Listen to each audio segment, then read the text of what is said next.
Selamat mendengarkan podcast ini. Shalom saudara sekalian, salam sejahtera. Kebenaran hari ini berjudul mengasihi Allah. Semua kita memiliki pergumulan, persoalan hidup. Tetapi percayalah bahwa segala sesuatu terjadi dalam kontrol dan kendali Allah. Pasti. Allah sangat kuat, Allah maha kuat. Tidak ada sesuatu yang tidak bisa dilakukan oleh Allah. Tidak ada, kecuali mencelakai kita. Allah itu tidak mungkin mencelakai kita. Allah tidak pernah, saudara, tidak akan pernah mencelakai kita. Allah tidak akan membiarkan kita celaka apapun keadaan kita. Allah tidak akan membiarkan kita celaka, kecuali kita mencelakai diri kita sendiri. Itulah sebabnya kita sebenarnya cukup menyerah saja kepada Tuhan. Apapun yang terjadi semua dalam kontrol dan kendali Tuhan. Kalau sesuatu itu ada dalam tanggung jawab kita, kita harus penuhi tanggung jawab itu. Seperti menjaga pola makan, pola hidup yang baik, mengembangkan bakat, talenta, keahlian, mengembangkan bakat dan keahlian kita untuk kehidupan jasmani kita atau untuk nafkah kita. Saudara, kita harus penuhi. Kita harus penuhi bagian kita. Di luar kemampuan kita, Allah yang akan berperkara, dan kita percaya Allah tidak akan membiarkan kita celaka. Tidak akan pernah. Tentu selama kita, saudara, menjadi orang-orang yang layak dilindungi atau orang-orang yang pantas dijagai. Oleh sebab itu kita harus memahami rahasia kehidupan yang diberkati oleh Tuhan dan memperoleh apa yang terbaik dari Tuhan dalam hidup ini, dalam hidup ini, saudara. Dan jalan itu adalah mengasihi Allah. Mengasihi Allah. Itulah yang dikatakan oleh Tuhan Yesus di Matius pasal 22, Kasihlah Tuhan Allahmu dengan segenap hati, dengan segenap jiwamu, dengan segenap kekuatan, dengan segenap akal budi, dan mengasihi sama dengan benar, mengasihi sama seperti mengasihi diri sendiri. Nah, masalahnya bagaimana kita dapat mewujudkan kasih itu? Ini masalahnya. Bagaimana kita dapat mewujudkan kasih itu? Nah, harus dimulai dari tekad. Tekad niat. Ada 3 tekad yang kita harus lakukan. Yang pertama, kita harus bersedia hidup sesuci-sucinya atau sekudus-kudusnya, saudara. Hidup yang tidak bercacat dan tidak bercelah. Walaupun kenyataannya kita memiliki track record hidup atau memiliki perjalanan yang penuh dengan kesalahan. Tetapi saudaraku,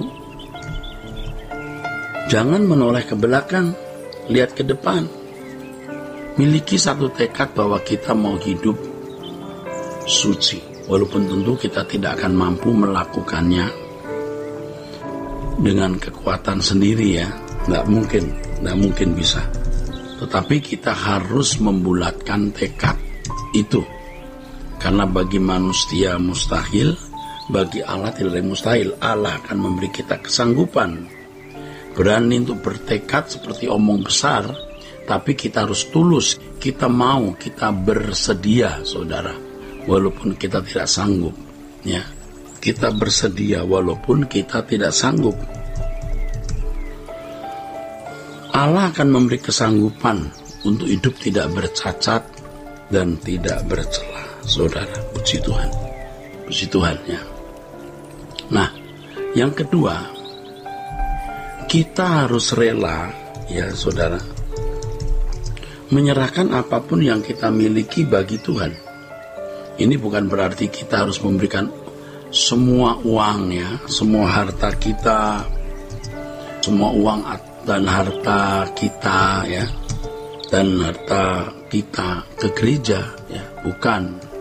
Kita harus menyadari bahwa segenap hidup kita ini milik Tuhan. Kita harus rela melepaskan segala sesuatu yang kita miliki untuk kesukaan Tuhan. Ya, bisa berupa perhatian kita kepada mertua. Nah, itu ya saudaraku. Jadi pemberian kita kepada Tuhan itu bisa dalam bentuk ya, bisa dalam bentuk, bisa berupa ya perhatian kita kepada mertua, kepada menantu ya, kepada orang tua ya, kepada family ya, kepada family keluarga besar maksudnya, kepada tetangga, saudara kita yang lain ya. Dan pekerjaan Tuhan yang Tuhan tunjukkan kepada kita, yang mana kita digerakkan tentunya. Di situ orang harus peka ya, dalam hal ini kita harus peka. Kita harus peka mengerti kehendak Allah. Peka terhadap rencana Allah dalam hidup. Kita harus peka dengan kehendak Allah, peka terhadap rencana Allah dalam hidup. Kita tidak boleh, saudara, ya, kita tidak boleh sembarangan melepaskan uang untuk seseorang atau bahkan gereja. Semua harus dalam pimpinan Roh Kudus. Dengan demikian segala sesuatu yang kita lakukan demi kesukaan hati Allah semata-mata.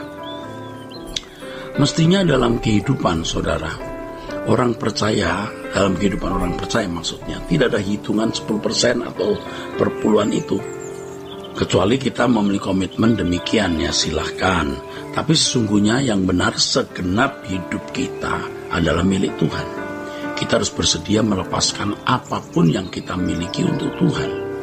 Kalau kita sudah memiliki hati seperti ini, ya, tidak mungkin kita berani mengkorupsi milik Tuhan yang Tuhan percayakan kepada kita, saudara.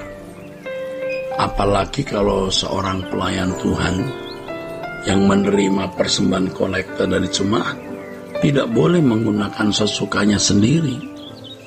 Kalaupun ada sesuatu yang adalah milik gereja, harus membuat pernyataan bahwa hamba Tuhan tidak berhak menjualnya. Kalau pun ada sesuatu yang adalah milik gereja, harus membuat pernyataan bahwa hamba Tuhan tidak berhak menjualnya. Milik gereja atas nama pendeta itu maksudnya semua harus digunakan untuk kepentingan Tuhan, saudara. Ya, akhirnya kita harus rela melakukan apapun bagi Tuhan ya. Kita tidak boleh ngomong sepatah kata pun di luar kehendak Tuhan. Mata kita harus bersih. Uang kita, harta kita harus kita gunakan hanya sesuai kehendak Tuhan, tidak suka-suka sendiri ya. Semua harus kita pertanyakan kepada Tuhan supaya tidak ada yang kita lakukan di luar kehendak Allah. Kalau Tuhan gerakkan kita membantu mertua, menantu ya, ya kita harus ini rela melakukannya ya, tidak ragu-ragu ya. Semua untuk kemuliaan Allah. Apapun yang Allah perintahkan kita harus lakukan dengan segenap hati. Apapun ya yang Tuhan perintahkan, dan itu menjadi kehormatan kita. Nah, kiranya kebenaran ini ya memberkati kita sekalian, saudaraku. Sola Gracia.